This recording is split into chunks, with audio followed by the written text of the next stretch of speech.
Welcome to the Fantasy NASCAR podcast. I am at Race for the Prize. This podcast is nothing more than an infomercial for racefortheprize.com. That's where you can get access to the Fantasy NASCAR spreadsheet, Venmo, PayPal, Cash App, $30 my way, and then I'll give you access to the sheet. But I try to make it worth your while in these podcasts today. We will continue what we were talking about before, which was the Truck Series restarts. I made a video saying that really, in the end, a lot of this data may not matter. A lot of these tout shows probably aren't worth your time. What is worth your time is knowing who will do well on restarts, because often that's what it comes down to. All the data, all the shows, all the leverage in DFS theory might just be a waste of time. It comes down to restarts. Unfortunately, there isn't any really hardcore restart data. It's not as clear. It's not as well known. So I kind of wrap my head around how can I try to find, or at least get a better understanding of who is better at restarts. What kind of data can I collect? And you can't really average out all the restarts because drivers are starting in different positions and restarting in 20th, whereas restarting in 5th or 3rd. I mean, just the obvious number of if you restart in 3rd, the best that you can gain is 3 spots. And you are competing against some very tough drivers, whereas if you restart in 20th, you're not really competing against tough drivers and you can grab a whole lot of spots. So averaging those out and trying to separate the context is pretty much impossible, making it really hard to aggregate the restart data. And the only thing that I could come up with was just to go one by one on the restarts and subjectively rank drivers and get a subjective idea. It's not the most scientific. It may not be the best practice, but I want to put my money where my mouth is. I don't want to just come on and complain about shows or come on and complain about DFS theory or the series. If I think that restarts matter, then maybe try to find a solution. Maybe try to help people out. If I want you to help me out by sending $30 for the month of February or $12 for a given weekend, the least I can do is try to solve the problem. So here we are. We're going to look at Las Vegas to start out, and we will look at individual restarts. And my approach is going to be, and you're going to basically go through the homework with me if you have joined me and want to participate, because I have compiled the data, but I haven't really analyzed the data. So as I go through it, I'm going to jot down on a piece of paper, and I suggest you do the same, the drivers that tend to pop up. And we'll see if the drivers that tend to pop up finish the race with a solid result.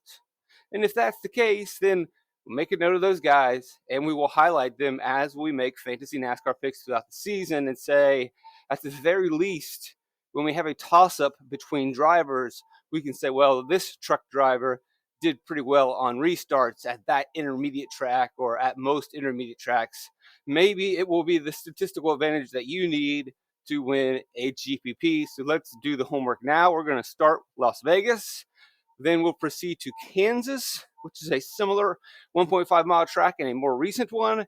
And then we will finish the last one together, fill in the blank style, teacher style, which is, hey, you know what I do. It's my job.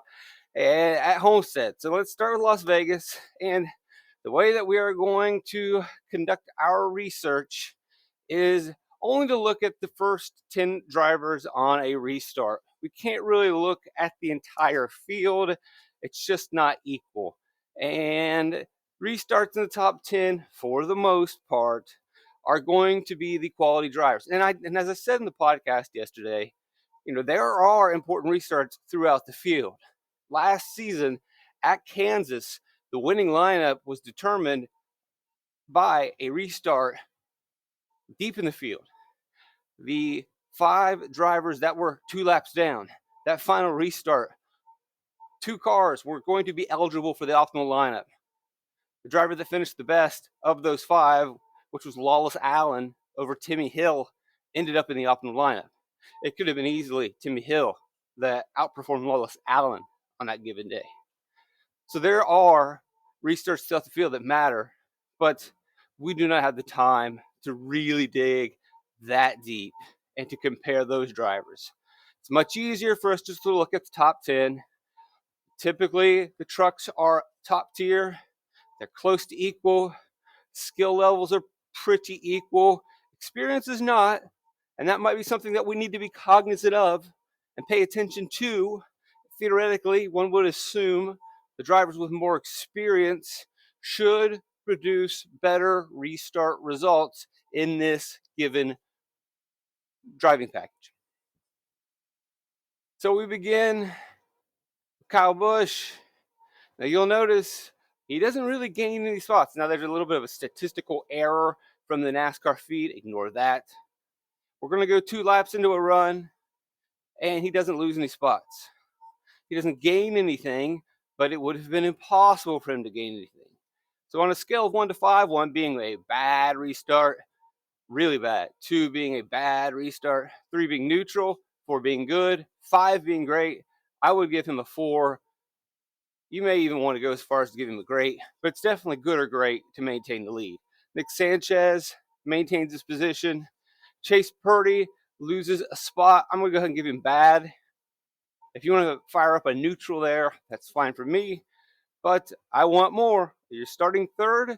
If I play you starting third in Daily Fantasy NASCAR, I cannot have you sinking positions. You're a guy that may possibly be a lap leader or a fast lap driver. You got to do better. I know that he had some fast cars in front of him, but look, this is my subjective opinion. It's just the way that's going to have to be. Ty Majeski gains a spot, good. Haley Deegan loses 6 spots. That's very, very bad. A 1. Brett Holmes loses 2 spots. That's, I'm probably being harsh on Brett Holmes, giving him a very bad, but I'm going to go ahead and do it. Actually, I'll just go to bad. We'll change it. Zane Smith gains 2 spots. Good. Carson Holstever loses a spot. Probably should be a little tougher on him, but since it is back into the top 10, I'm just going to be neutral on those. Kaz Grolick grabs 3 spots. I could probably even give him a little bit more of a boost, but I don't really have the context here of why these guys are all losing spots, and Kaz Grolick gains a bunch, maybe just good fortune. And how are you going to take that into account? You can just decide. That's going to be a factor every time we do a restart. It's not always going to be spots gained through skill. There's going to be spots gained through luck. All right, I didn't take a sip of Gatorade. I apologize. But you don't want me going on much more without it. Okay, so try to remember those names. And we'll go forward to the next restart. So let's re-rack them on lap 24. Look at our top 10 starting. And Nick Sanchez, I don't have the context here. He loses 8 spots. I'm assuming there's some sort of incident that comes his way. I know that it is very dangerous to do these without the absolute contextual knowledge of the race, but we don't have time to go through every race like that. We need to get just a general idea of these patterns. And at the end of the day, it's a bad restart. Majeski doesn't gain or lose. I gave him neutral. I'm going to give him actually a 4 here. Starts second, stays in second. Zane Smith jumps from third to first. I'm giving him a good. Possibly could give him a great on that, but either way, it's definitely a positive restart. Eckes gains a spot from fourth to third, good. Ben Rhodes fourth to first, spot, good. We got Chase Purdy losing 12 spots, starting 10th. That's very bad. Matt Crafton gets you nothing, neutral. Rajah Caruth, 2 spots gained, good.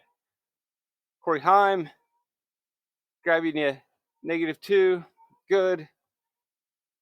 And then we got, DiBenedetto's a little further. And the DiBenedetto, look, I have a feeling you're going to see DiBenedetto's name pop up a lot. He gains 5 spots in this restart. That's pretty awesome. If you remember playing 2019 Daily Fantasy NASCAR, 2020 Daily Fantasy NASCAR, in that crappy package, DiBenedetto was in the Cup Series. And DiBenedetto was sometimes quite feisty when he was driving at an intermediate track. He tended to run well on restarts. He kind of had them figured out and was very strong. He wasn't very good long and runs at most racetracks, but he did have a decent knack of restarting well in that package. So in theory, we should see him continue to run well on restarts in this package. So this is the second race of the season. It's Las Vegas. He's in a Rackley WAR truck, and he just plays his cards right, more than likely. But that's the way these restarts work in this package. It's playing your cards right. It's making the right moves and decisions. It's not as much having an elite machine. It's about lining up, following the right person, doing your homework. Other than that, everyone else gets pretty much positive grades because of a couple really bad restarts. But DiBenedetto definitely stands out there. Let's re-rack them on lap 36. I haven't written anyone down on my notes yet. I'm trying to keep them all in my head. It's not the easiest thing to do. Grant Enfinger, bad restart. Carson Hocefer, good. Ross Chastain, losing 2 spots, not good. Tanner Gray grabbing. Kyle Busch climbing back up, good restart as we would expect. Nemechek, not good. Dean Thompson grabbing 3 spots for a grade of a 4. Friesen, bad restart. Zane Smith, bad. Colby Howard, pretty rough situation right there for him on that restart. It looks like a matter of a guy who just stayed out, didn't quite pit, and cycled up. And that's what kind of worked out. That's why his numbers as skewed. So I wouldn't take that and say, oh, Colby Howard's terrible on restarts. No, it looks like just not pitting situation. Let's re-rack him again. Lap 44, a lot of cautions here in this Las Vegas race. Bad restart for Kyle Busch. Loses 2 spots. So even the Grand King is not invincible. Hocefer, after a not so good restart on the last one, or actually, he was decent on the last one. Why does Hocefer not have a grade over here? Did I forget to grade out Hocefer? Oh no, he does have a grade, but he was restarting outside of where I was doing grading. That's a decent restart way back here in 24. He went from 15th to 10th. It's outside of where I'm doing my grading. And then what did Hocefer do right here? He is an aggressive driver, so we would assume that he's going to grade out well. But then he goes from second to first, loses spots on pit road, and grabs the lead back again right here. If I'm not mistaken, I'm going to give Hocefer a little bit of a note here for a decent restart guy, even though it's not really going to help us out much, being that he's not in the series anymore. Maybe you can factor that in these trucks. I don't know. It's up to you. 7 spots lost by Nemechek. Spot lost by Tanner Gray. I guess I'm being kind by giving him a neutral grade. Ross Chastain doesn't really grab anything, neutral. 5 spots gained by Ben Rhodes. Experienced driver. That might be a thing that we come across. If I look over here, Ben Rhodes gained a spot on the lap 24 restart for a positive grade, but he lost a spot at the beginning of the race. So not quite dominant yet. Then we got Dean Thompson after a good restart, then gives up 7 spots. Corey Heim loses 7 spots. He gained 5 the run before from 13th to 18th. Not that hard to pass those trucks, though. When he was inside the top 10 on lap 24, Heim in that really awesome Tricon vehicle. Lost spots. He lost spots starting deep in the field, too. It is early in the season for Heim, so maybe you can make some excuses for him. He was pretty young at that point. Jump to lap 52. See if we can see some patterns emerging. Some drivers that are repeatedly in our discussion. Ben Rhodes, after the good 5-spot restart gain from 7th to 2nd, laps 44 through 45, then proceeds to lose the lead on lap 52. Not good. But Carson Hocefer, right there, to take the lead back. Very strong on restarts in this race. Kyle Busch neutral. Zane Smith loses a spot. Tanner Gray losing 2 spots. Neutral for Ross Chastain again. Not really pushing it. Nothing too much so far. 3 spots gained by Christian Eckes. Not bad. 2 spots lost by Crafton. Enfinger neutral. Chase Purdy 2 spots. Not bad by Purdy. He's got himself back into the game, and he's gotten himself back into the game by gaining, look, 5 spots on a restart in lap 36. Takes him from 21 to 16. 5 spots on laps 44. Restart. Now he's up to 11th. Do you think restarts matter, folks? This is an easy way. If you get a bunch of cautions, you're decent on restarts and decent equipment, you can chunk your way back up to the front. Now he's competing against tougher equipment, and he gets 2 more. And now, when we get the caution, he is in 4th place. He gets his 2 restart spots. Then actually, we get a caution. He grabs himself 2 more spots. He's in 4th. Chase Purdy. I don't know if I would go as far as to say he's a strong driver in terms of restarts yet, but it seems pretty clear that you really want to think that these restarts matter.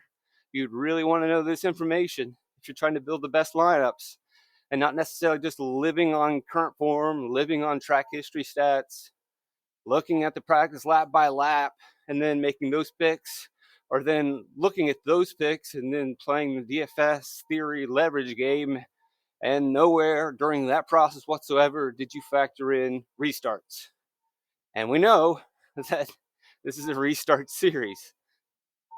Like I said before, if that data is not available, then or not the homework's not done, then people can't talk about it, and people need something to talk about for an hour. You can't just say, "Oh, well, it comes down to restarts, and I don't have any restarts, so I'm going to leave here in 30 seconds." But if you could just kindly send me a bunch of super chats for nothing, then I'll appreciate that. No, or I got to go on for an hour and talk about practice data.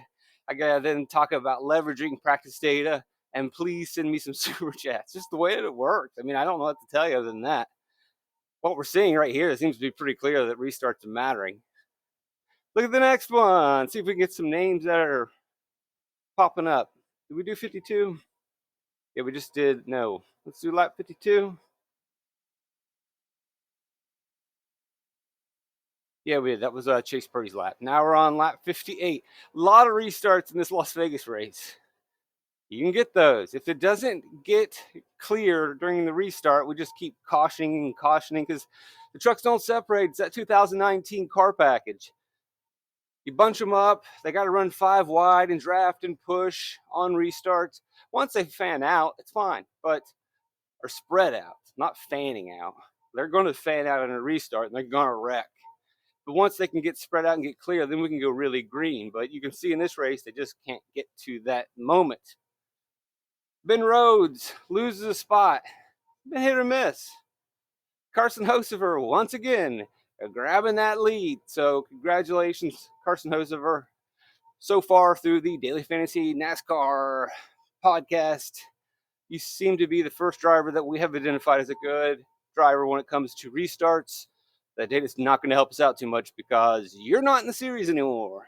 And you're in a different racing package, but maybe that skill will translate over into the Cup Series. We'll see. That might be something that you can use. Purdy now competing against the tougher trucks loses a spot. Womp womp.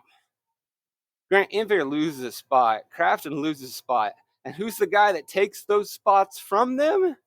Matt DiBenedetto. Ding, ding, ding. I could probably make this bigger on the screen for you. Let's do that. Matt DiBenedetto. I'm going to go ahead and mark him down, although we don't have Matt DiBenedetto in the series either. We do have the Rackley truck, but I don't really know if that is going to help us too much because it's my firm belief that much of these restarts comes down to not necessarily equipment, but preparation and strategy. Raja Caruth neutral. Majeski losing spots. Max Gutierrez losing spots. And Kaz Grala grabs himself 2. He grabbed 2 here, go from 10th to 8th. He went from 22nd to 17th with the 5-spot gain. Then he lost a bunch from 11 to 18. Kind of all over the place, Kaz. Next restart, lap 65. So begin stage 2. And I think this thing's going to go green after this. Looks like Cass stays out, and he goes to the lead, and he maintains his lead. Congratulations. Awesome job. But then he's going to fade here because he is on older tires. Tanner Gray also looks like he stays out, and he's going to give up his spots right away. Kyle Busch also staying out. He's going to take a spot on older tires and maintain his lead and take the lead and keep the lead for quite a bit. Eck is also going to stay out. He's going to grab a spot. Decent restart. Chastain staying out. Does not pit during stage 2. Loses a spot. I'll give him neutral overall. He's going to have an issue.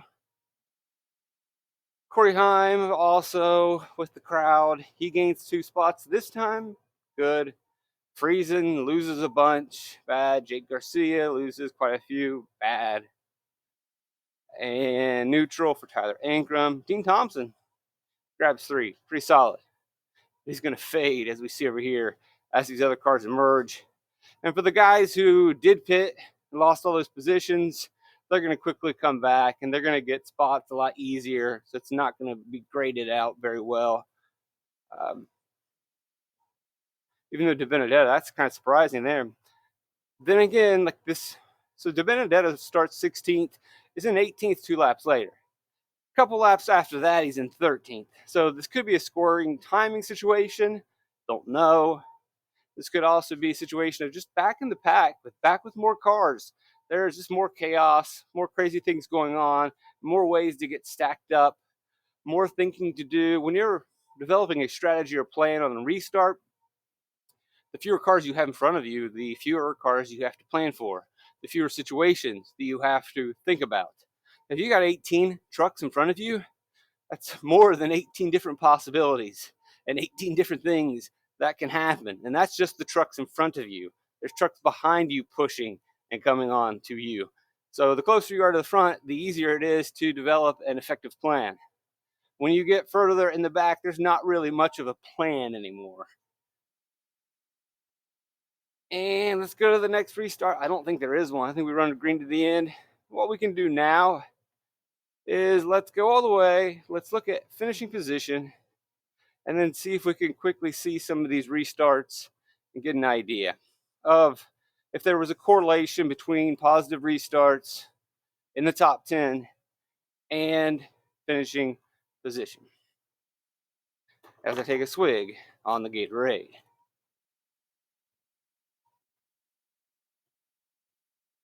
It's 5 a.m. I'm moving. Got to get a Gatorade swig. You know how it is. So here we go. Yep, that's about what I expected to see. Kyle Busch wins the race. And if you look at Kyle Busch's top 10 restarts, he averaged a good restart. Remember, 1 to 5 scale. The first restart, labeled A, 4. Didn't qualify for B, was in the top 10. C was a 4. He did have a bad restart on D, but it was just a bad one. Then he comes back with a good, and a good in the final restart to start stage 3. We run green. He wins the race. Always significant to have a good restart on the last restart, but something that sometimes goes overlooked, although you can't really predict this, but when you are reviewing data and trying to understand why a driver did or did not do well at a previous race, a lot of times a driver that actually was pretty good in practice, pretty good during the race, and had a very solid car, and they don't get a good finish, and you just wonder either what's up or, man, he stunk on that day. Sometimes it tends to be, or turns out to be, that the driver was pretty good. The top 10 driver may have been in contention. Then we start stage 3, and they don't have a very good restart, and they lose some spots. And so now they're in 15th. And then just as luck so happens to be, the race goes completely green. And that driver is simply just never able to dig out of that 15th place position. And that one poor restart to begin stage 3 ruined their day. An example of this, and it will be relevant in a couple weeks, is Josh Berry at Las Vegas last fall. Josh Berry has won at Las Vegas before. Junior Motorsports has produced pretty solid cars at Las Vegas before. His finish outside the top 10 after starting on the pole, I believe, is very disappointing. Did he have the best car on that day? No. Stewart-Haas Racing had the best car. It was their race to win, as it turned out to be. Josh Berry was a contender, though. He could have been a top 5 car. Who knows? But if you wanted to go back and evaluate his car or how he was driving on that day, he definitely was, if you watched practice and you followed the race. But the result sheet's going to say he was much worse. And the result sheet's not going to tell you that during stage 3, the last restart, he lost about 4 spots and slid to around 15th. Then the race went completely green, and there just wasn't an opportunity to make up ground. Restarts matter. Zane Smith finishes the race in 2nd. He was positive on all of his restarts, average of 4th. Ben Rhodes, surprisingly not good on the last couple restarts, but fresh tires at the end of this race. Tire management from an experienced driver on a very long run, I believe, probably helped him out. Also, green flag pit cycling with a veteran team possibly helped him out as well. Corey Heim is able to overcome some bad restarts by having a good restart, staying out the last time. I think, again, you say, well, does good or bad restarts matter? Well, he did have one really bad one. He had time to make up the very bad one. He had a couple bad ones early.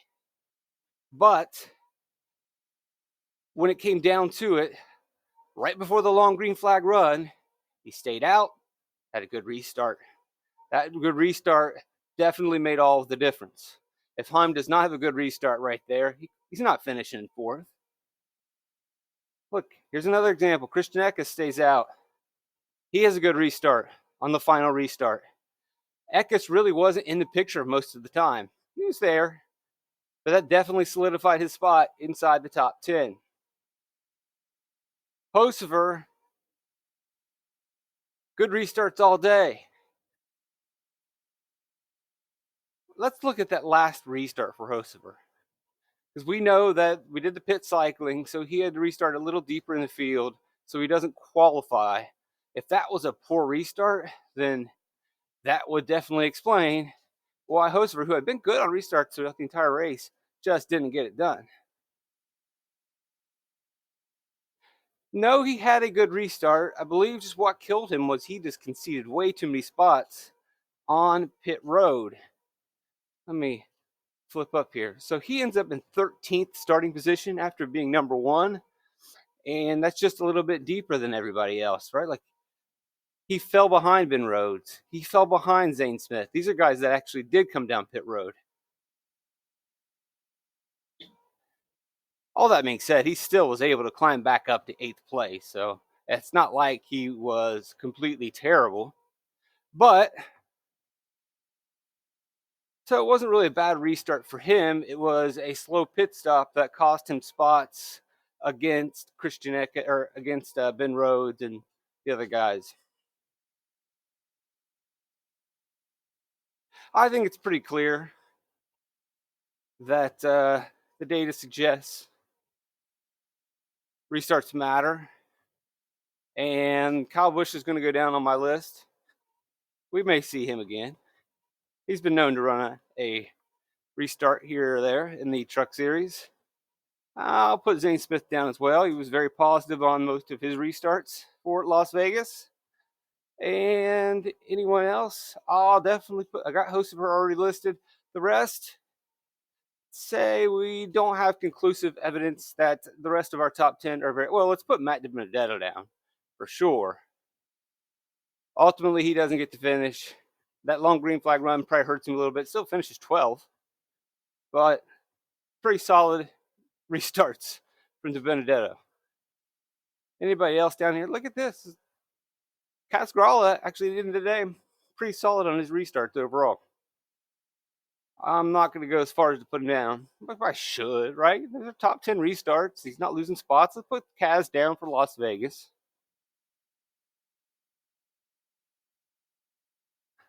The rest, I don't think the sample size is big enough. Although maybe take note of Caruth being halfway decent on his runs. I want to see a little bit more before I anoint the kid. Gotta see a little more. Okay, we'll go to Kansas now. Thanks for hanging with me. If you are still here, you are a true believer.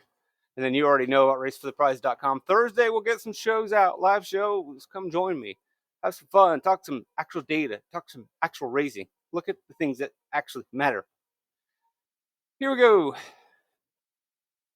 Let's re-rack the grid. See who is going to run well. Kansas. Chase Purdy losing 2 spots out the gate. Not good. Nick Sanchez gains a spot. Takes the lead. I like it. Positive.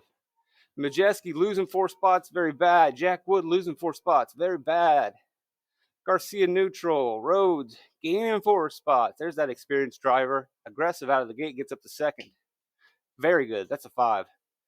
Haley Deegan losing 5. Not good. Christian Eckes grabbing 4. Very good. Jesse Love losing 10. Don't know what happened there. Maybe a mechanical issue or a wreck. Needless to say, bad. Jake Drew grabs 4 spots. Very good, Jake Drew. Who are you? Lap 20. Re-rack them. Let's try to familiarize ourselves with some names, look for patterns. Sanchez, Rhodes, Purdy, Eckes all hold steady. And I know they didn't gain any spots, but if you're running top 5 and not losing any position, that's good. Jake Garcia, not so much. Loses 4 spots. Very bad. Corey Heim, on the other hand, grabs 4 spots, jumps from 8th or from 6th all the way 6th to 5th, grabs a spot. Sorry. What's a good one? Majeski loses 3. Very bad. Zane Smith getting 2. Jake Drew grabbing 1. Carson Hocever grabbing 3. I'm going to look up and see what ride Jake Drew is with in this race. I'm wondering, and maybe you are wondering, I can't quite remember who Jake Drew was racing with for Kansas in 2023. And of course, you type in Jake Drew, you hope it comes up. No, it didn't. All right, I'll just type in Jake Drew Racing, you hope it comes up. No, it didn't. All right, Jake Drew Racing reference, you hope it comes up. And it pulls up his freaking ARCA stats. Just take me to the Jake Drew main page. And now, and that took me to ARCA. I don't want ARCA, I want his specific ARCA page. Oh my God, I'm going crazy. Too early on a Wednesday for this. Of course he's not pulling up on any of this. What in the world? Should have just gone to Racing Reference and typed in Jake Drew in the first place. I did not. Now I have. I am finally there.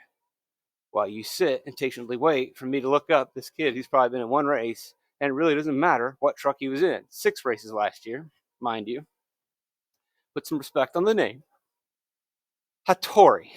So we just looked up a driver for a team that no longer exists. Awesome use of time. Good Lord, what a job this is. Hocever grabbing 3 spots, as we expect him to do. Lap 35, re-rack them, folks, and let's see where we're going to be. Again, we're looking for some patterns, trying to familiarize ourselves with some drivers, seeing if restarts really matter. I think we have pretty much definitively made the point that this may be the most relevant stat, and that might be going a little far. Finishing position matters a little bit. Average running position matters a little bit. But restarts really do matter. And how well a driver performs consistently on restarts, something that is going significantly and grossly overlooked. Sanchez losing a spot. Enfinger losing a spot up front, not good. Heim now loses 4 spots. Overall, my general sentiment towards Heim is that he has not been that great on restarts. Now, this is the bookend of the season. This is late in the season. I can understand Las Vegas not being the best race for him, but here we are in Kansas, into the year, and this is an expensive driver that we expect to score hog points and laps led points. And if he can't restart well, if he can't get into clean air, That's just not going to happen consistently, and maybe a driver that you're going to tend to avoid. Eckes losing a spot. Rhodes grabs 4 spots. This will play into, although it is anecdotal, experience matters on restarts. Zane Smith neutral. Carson Hocevar once again aggressive, grabbing spots. Chase Purdy losing spots. Matt Crafton grabs one. I'm still neutral though, with that being deeper in the pack. And then 3 spots lost by Taylor Gray. No one jumping out necessarily on these restarts as really strong consistently. We are, though, building some knowledge, building a database in our heads, trying to figure this out, work through it. Heim now back in the lead, gets it on pit road here, and he is able to maintain his lead on this restart. So definitely give him an attaboy for not losing any spots. And then kick Nick Sanchez in the shins because he lost 3 spots. Zane maintains position. Zane maintain in the membrane. Good. Kosover, good. 3 spots gained by Eckes. He bounces back from a bad restart to a good one. Boost him up. Good job, Ecky.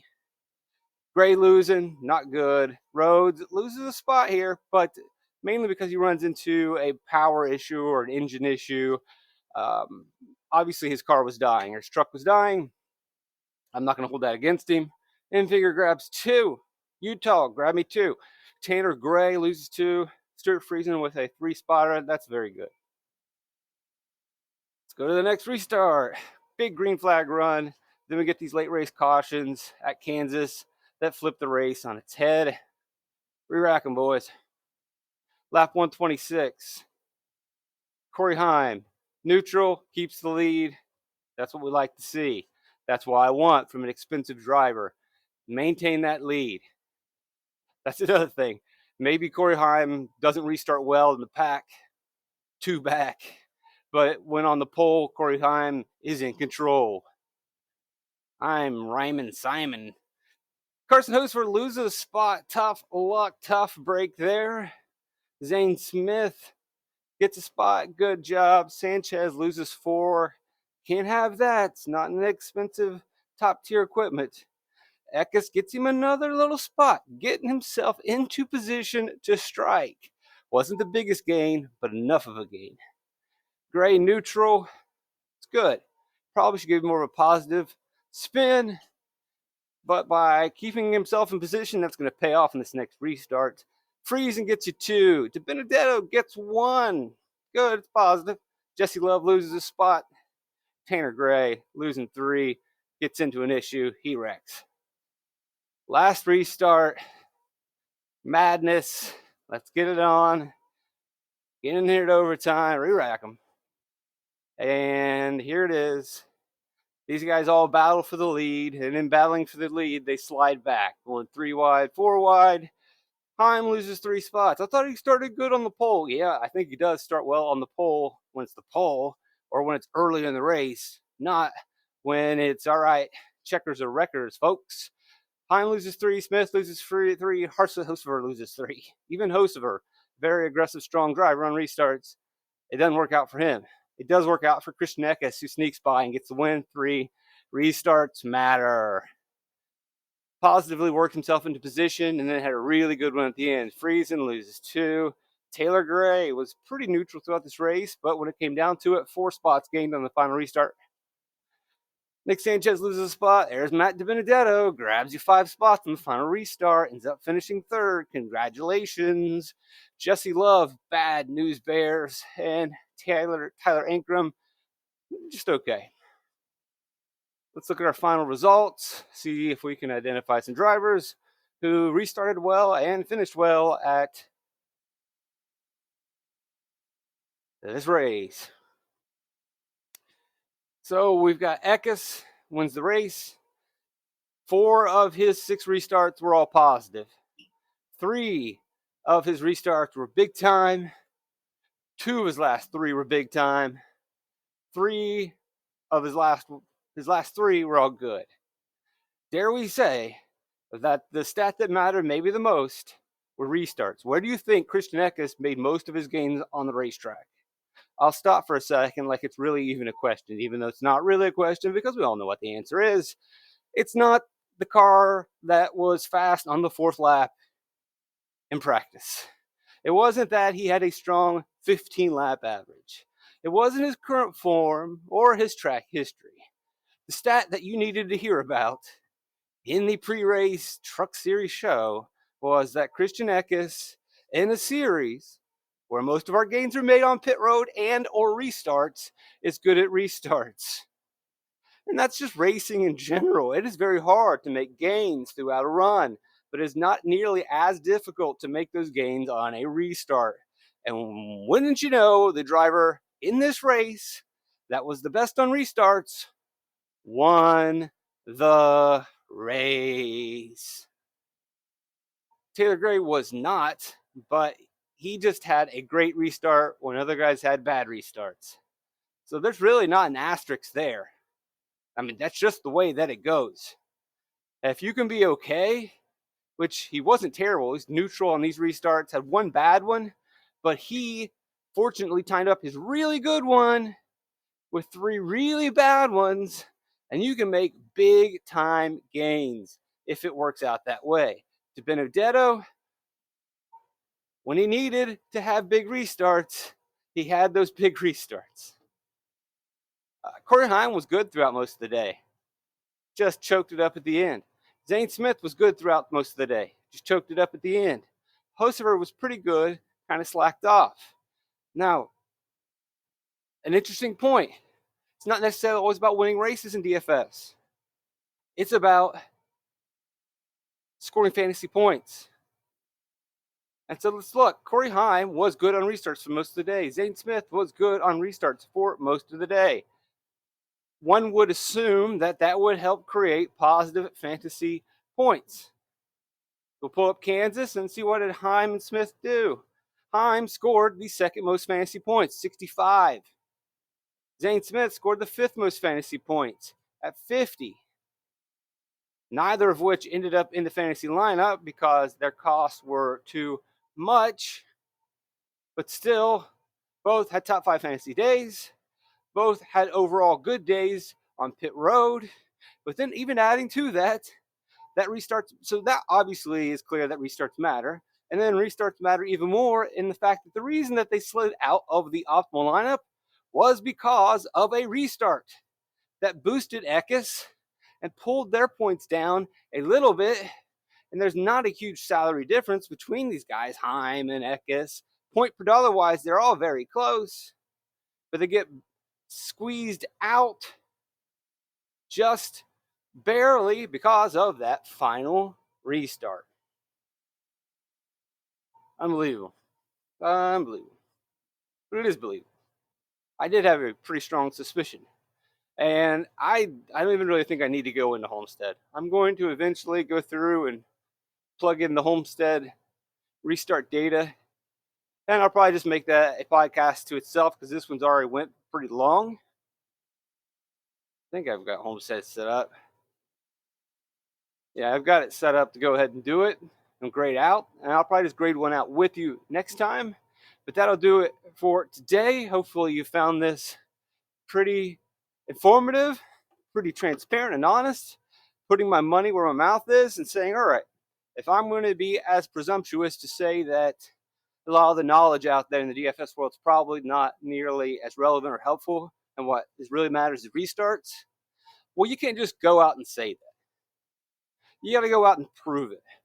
And I believe today I have clearly proved that restarts do matter and that restarts are a significant stat that you need to research and understand. You don't have the time. And if you're not willing to do that, I completely am with you. But if you're still listening, then you do. But at the very least, anyone that wants to recommend fantasy NASCAR needs to have the restart data. They need to go over the restart data. And they need to help make picks in the shows and in their content based on restart data. I understand there are 3 series to keep up with, and it's a lot. But if you're not willing to at least commit to that in the truck series, then I just don't know what to say. And people can do their own thing. I'm not judging anyone by any means.